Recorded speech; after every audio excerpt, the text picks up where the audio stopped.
Good afternoon, my dear students.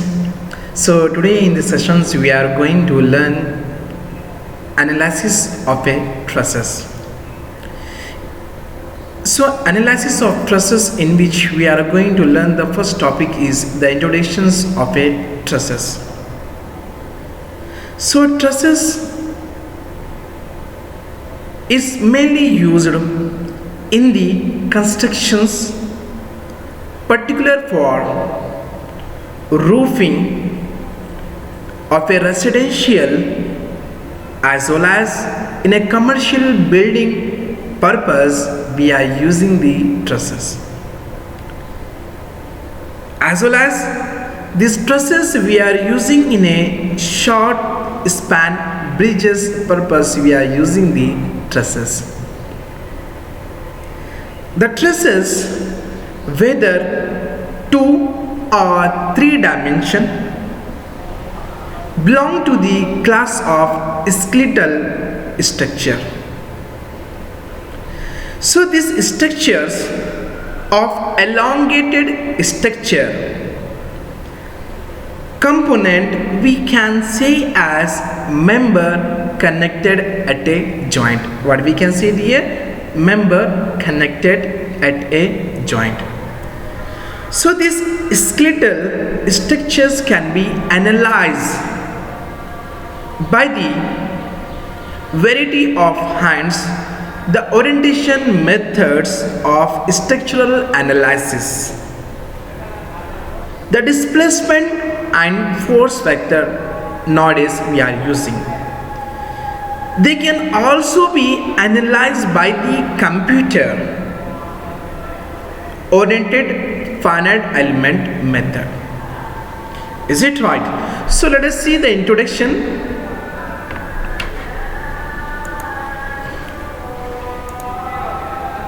Okay. So trusses is one type of the structural member. Okay. Constructed by number of bar. Constructed by number of bar. And L angles are connected each other. Let us see. This is one triangular bar. Okay, trusses bar. This first trusses bar and second trusses bar. Okay, dear. Then, and this L, if you observe from this axis of this trusses, is how is it? They having the, if you observe here, it is looking like a L angle shape. So observe here, again here also making the angle of theta. Clear? So that's what we can say, that the trusses is one type of the structural member constructed by the number of bar. 2 bar, 3 bar, 4 bar. So in this figure we have the 2 bar. And how is it? And L angle, these L angles are connected with each other by means of here, by means of bolts or rivet nowadays we are using. So this, the elements such as whatever may be bar or angle, it will transmit the such amount of, some amount of forces. Okay, dear. So the trusses is mainly employed to sustain the maximum load. It's mainly employed to the sustain the maximum load of the building, roof and railway bridge. Clear? They having their 2-dimensional structure. We have the different type of these trusses will be there. So first of all we are going to learn regarding the 2-dimensional trusses. These 2-dimensional trusses we can say as plane trusses. So this plane trusses figure, it is given here. Let us see, we have the total number of node, we have the 8. This is the first node, second node, third node, fourth node, fifth node, and this above, this is bottom is first, second node, third node, fourth node and fifth node. This first node and the fifth node is rigidly fixed over here. Okay, dear? And the node is acting at the top is 6 node, 7 node and 8 node. So if the node here, so the load is acting each node, the load is acting here, the load in the form of tensile force or it in the form of compressive force, it is acting at a point of 1 2 3 4 5 6 7 8. Is it right? So let us see. If you observe the node 1, the nodal displacement is acting at a point of 1. So at a point, so in the x direction, the nodal displacement is acting in the vertical direction. It is represented by V1. Clear? Come to the point of 2. The nodal displacement is acting at a point of U2. Clear? Let us see. At the node 2, the nodal displacement is acting at a point of 2. It is in a x direction. If the load is acting in a x direction, let us see over here. The load is resolved in two direction, in a x direction as well as in a y direction. So if the load is acting in a x direction, it is represented by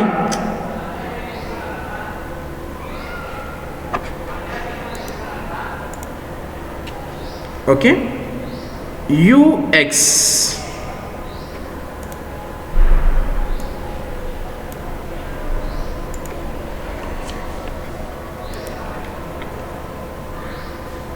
Ux. Here, if the load is acting in a y direction, it is represented by uy. Clear? Let us see. If the load is acting in x direction, it is represented by u1. If the load is acting, the displacement is acting in x direction, is represented by u1. If the displacement is acting in a vertical direction, is represented by v1. Come to the point of 2. The displacement is acting at a point of 2 in x direction. If the displacement is acting, it is represented by u2. If the displacement is acting in a vertical direction, it is represented by v2. At the point 3, at the node 3, the displacement u3 is acting at a point of 3 as well as in x direction. If the displacement is acting in a vertical direction, it is represented by v3. Come to the point of 4, the same as it is, the displacement is acting at a point of 4 in x direction. The displacement, if it is acting in a vertical direction, it is represented by v4. Clear? So similarly, we know very well the trusses, whether 2 dimensions or it may be 3 dimension, it is belong to the class of skeletal structures. So they can be analyzed by the computer oriented finite element methods. Clear? Again, we are going to learn regarding the characteristic of trusses member. The joint displacement of a loaded trusses member are generally neither horizontal nor vertical. Although they can resolve in which direction here? They can resolve in the horizontal direction as well as they can resolve in a vertical direction. Clear? They can resolve in a horizontal direction as well as they can resolve in a vertical direction. So the trusses member are subjected to the tension force or compression load is acting on a trusses member. So this pin joint, it's mainly used for join the trusses member. The pin joint, it is mainly used for join the trusses member. For that reason, we are using the pin joint. Let us see over, if we join this trusses member, for that reason we are using the pin joint. Pin joint is mainly used for joining the trusses member. Joining the trusses member purpose, we are using the pin joint. Clear? Again, so what is the concept? What is the definitions of a trusses? We have to know. So sometime it is carrying for the 2 marks. Is it right? So generally we know very well the trusses, it's the one type of the structural member. It is made of number of bar as well as it is made of number of noded welded at a joint used to take up the load. Purpose we are using the truss. So truss element can resist only which force? Axial force. Which force they can resist here? Axial force. Axial force in the form of tensile force they can easily resist, okay, as well as compressive force they can resist, and can deform only in the axial direction only. Who will deform? Trusses will be deformed only in which direction? In a axial direction only. So it will not be able to carry the transfer load, or it may be bending load. It will not be carry the transfer load, or it will not be carry the bending load. So in a truss member, we need to know about which type of the load and reactions we need to apply at the joint. We need to apply the loads and reaction at the joint. So we have to know about that is the most important. So after that, the trusses is broadly classified into two types. The first one we can say as plain trusses. The plain trusses we can say as the two-dimension trusses. The space trusses we can say as the three-dimension trusses. The plane stress was what we can say here. The plane stresses we can say as two-dimension stress. What we can say? Two-dimension stress. And the space stress we can say as three-dimensional stress. If you want to draw the figure, then you have to go for, if you want to draw on the paper, then you have to go for plane trusses. If you want to draw in a system, then you can easily go for space trusses. Nowadays, we are not using the space trusses on a paper. If you want to make any type of the prototype model, you have to go for ANSYS software. Then you can easily analyze on the space trusses also. Is it right? So first condition is for the plane trusses satisfied the equation. The equation is m equal to 2j minus of 3. So this m is indicate that number of bar. M is indicate number of bar, and j is indicate number of joint. Let us see. We have two joint. How many joints are there? Sorry, we have the 5 joint. First joint, second joint, third joint, fourth joint, and fifth joint. So 2 into j is 5 minus of 3. 2 into 5 should be 10 minus of 3. Then you will get the answer is 7. So 7 is indicate that the number of the bar is how much is there in a plane 2D truss in which we have this 7. I hope so. No one is having the doubt regarding this one. Okay. After that, the assumption made in analysis of a truss. So the load on a truss can be applied at the node. So the load will be at a point of 1 as well as at a point of 2. The load will be at a point of 3, 4, 5. But the load in the form of tensile load or it will be form of compressive load is acting on each node. Clear? So due to the applied load, each of the trusses is induced. So if we apply the compressive force is induced in a bar. If we apply the tensile force is induced in a bar. Is it right? So as well as in an assumption of a analysis of trusses in which the self weight of the bar we need to neglect. There is no need to consider if you want to analyze on them. So as well as in the self weight of the bar of a trusses, we need to neglect the compression to the external load applied on it.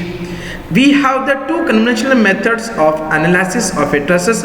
First method we can say as method of joint. Second method we can say as method of section. So method of joint, the both methods are very much popular if the trusses is determined. So determined trusses in which can be analyzed by using of static equilibrium condition. The static equilibrium condition in which the summation of all the forces F1, F2, F3, F4 should be 0, or the moment of all the forces, force into displacement, all the moment should be 0.